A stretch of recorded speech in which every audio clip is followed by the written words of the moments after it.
Hello दोस्तों, मैं Nilesh Patel study 2020 में फिर से आपका स्वागत करता हूं। आज हमारी एमपी की फोर्थ क्लास है।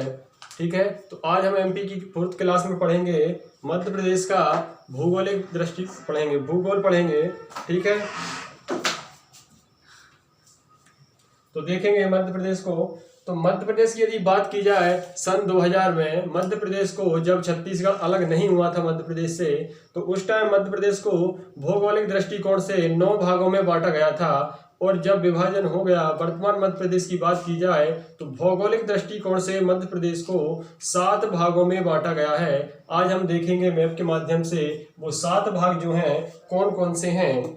और यदि बात की जाए मध्य प्रदेश को प्राकृतिक विभाग, तो प्राकृतिक विभाग 3 भाग हुए हैं। देखेंगे कौन कौन से। तो सबसे पहले देखेंगे मध्य प्रदेश के 3 प्राकृतिक विभाग जो हैं। तो ठीक है, पहला विभाग है आपका मालवा भारत का पठार। प्राकृतिक विभाग की बात की जाए तो 3 भागों में बांटा गया है। ठीक है, कौन सा है? पहला है आपका मालवा का पठार, दूसरा है आपका सतपुड़ा मैकल का पठार, और तीसरा यदि बात की जाए तो वो है आपका बघेलखंड का पठार। ये 3 प्राकृतिक पठारों में मध्य प्रदेश को बांटा गया है। ठीक है, अब बात की जाए मध्य भारत के पठार की, तो मध्य भारत के पठार को 5 हिस्सों में बांटा गया है। ठीक है, मध्य भारत का पठार 5 हिस्सों में बांटा गया। पहला मध्य भारत का पठार, ये हिस्सा जो है मध्य भारत का पठार के अंतर्गत आता है। दूसरा है आपका मैकाल का मालवा का पठार, ये है आपका मालवा का पठार। ठीक है, तीसरा है आपका नर्मदा सोन घाटी, चौथा है आपका बुंदेलखंड का पठार, और 5वां है रीवा पन्ना का पठार।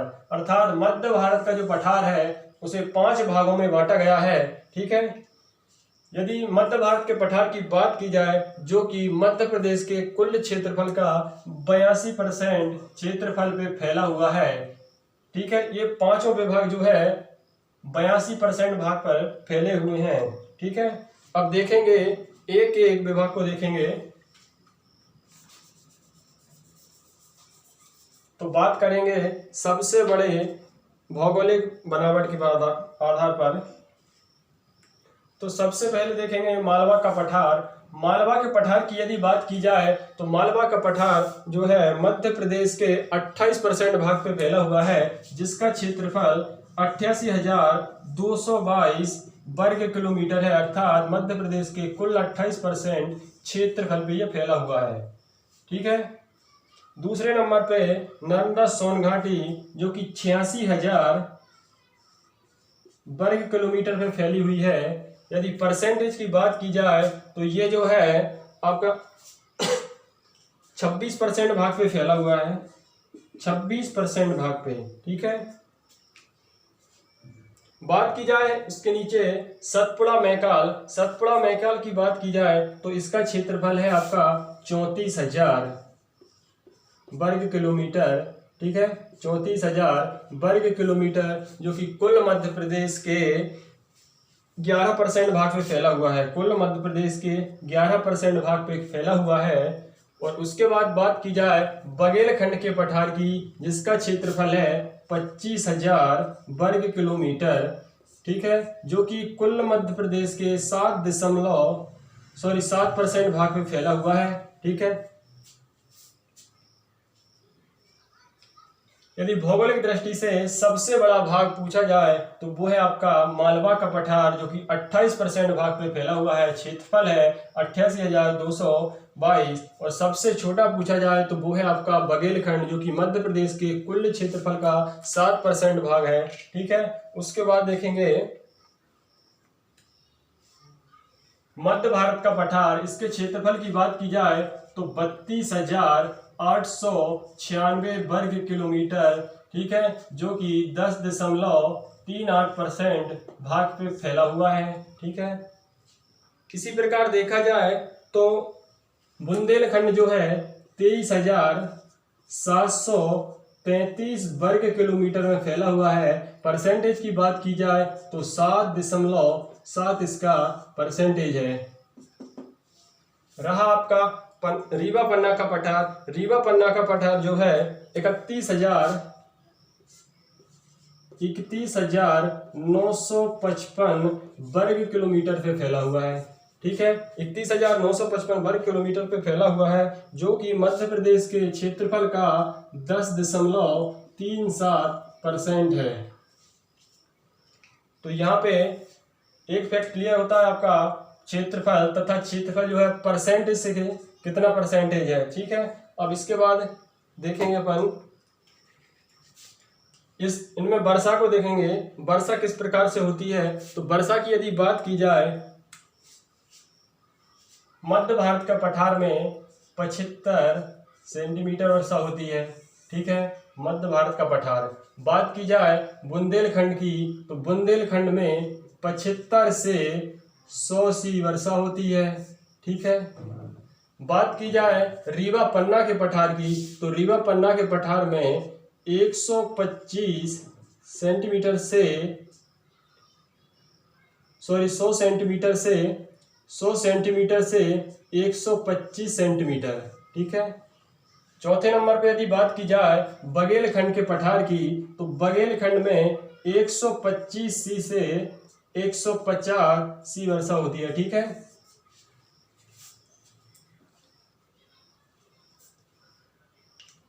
अब देखेंगे सतपुड़ा, नर्मदा और मालवा।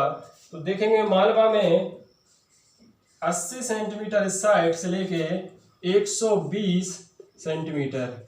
ठीक है, यदि नर्मदा सोन घाटी की बात की जाए, तो नर्मदा सोन घाटी में भी आपकी 80 सी से लेके इस साइड 120, अर्थात यहाँ भी 120, और इधर बात की जाए तो यहाँ पे भी आपका है 75। ठीक है, यदि एक प्रकार से आप देखो तो ये रेगुलर है। देखो, सबसे पहले मध्य भारत का पठार 75 में 25 प्लस हुआ, तो 75 से 100 बुंदेलखंड, उसमें 25 प्लस हुआ तो रीवा पन्ना का पठार जो कि 100 से 125, इसमें फिर 25 प्लस हुआ तो बघेलखंड का पठार 125 से 150। यदि यहाँ पे बात की जाए तो ये 150। ठीक है, इस साइड 150, ऊपर इसमें 120 है, इस साइड आए तो 80 75। ठीक है, अब देखेंगे मध्य प्रदेश की पर्वतमाला है। तो ये है आपका मालवा का पठार, इसके निचली भाग में जो है विंध्याचल पर्वतमाला है, ये विंध्याचल पर्वतमाला है। ठीक है, विंध्याचल पर्वतमाला, इसके नीचे जो है नर्मदा सोन घाटी, और इस साइड जो है सतपुड़ा। ठीक है, सतपुड़ा मैकाल पर्वत। अब बात की जाए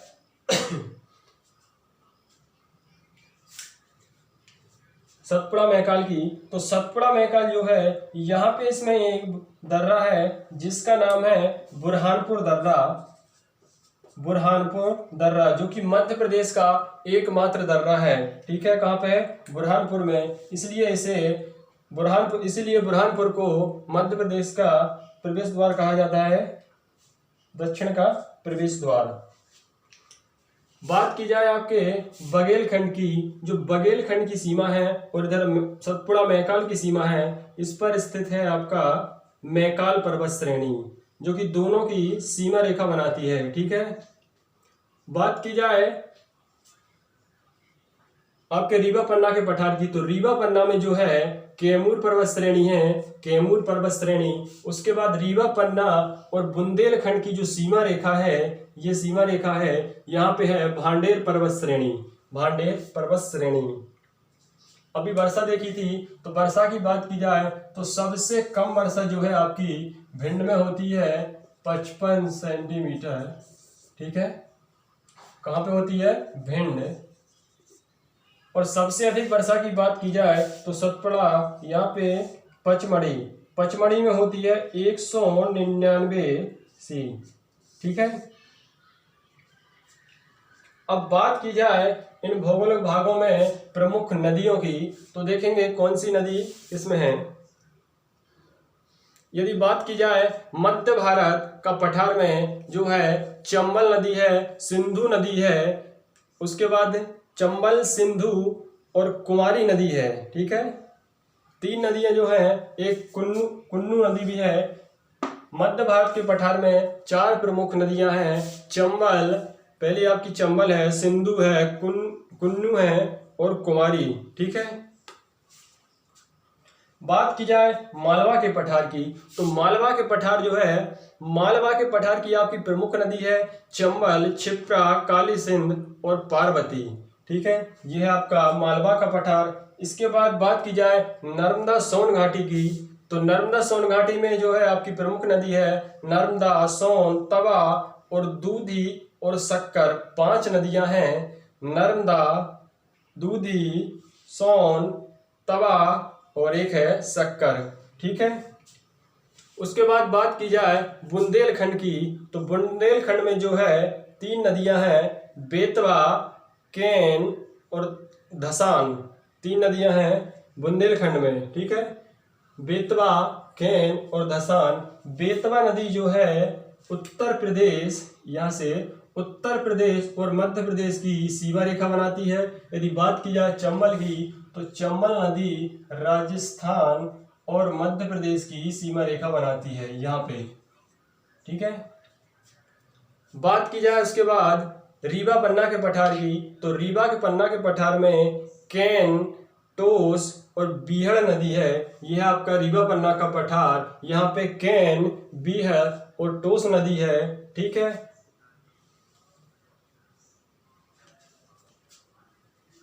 तो यहाँ पे प्रमुख नदियां, क्षेत्रफल, परसेंटेज एवं पर्वतमालाएं और वर्षा की बात की है। तो ठीक है, इस प्रकार आपके 5 से 6 फैक्ट जो है, चैप्टर जो है यहाँ पे क्लियर होते हैं इस मैथ में।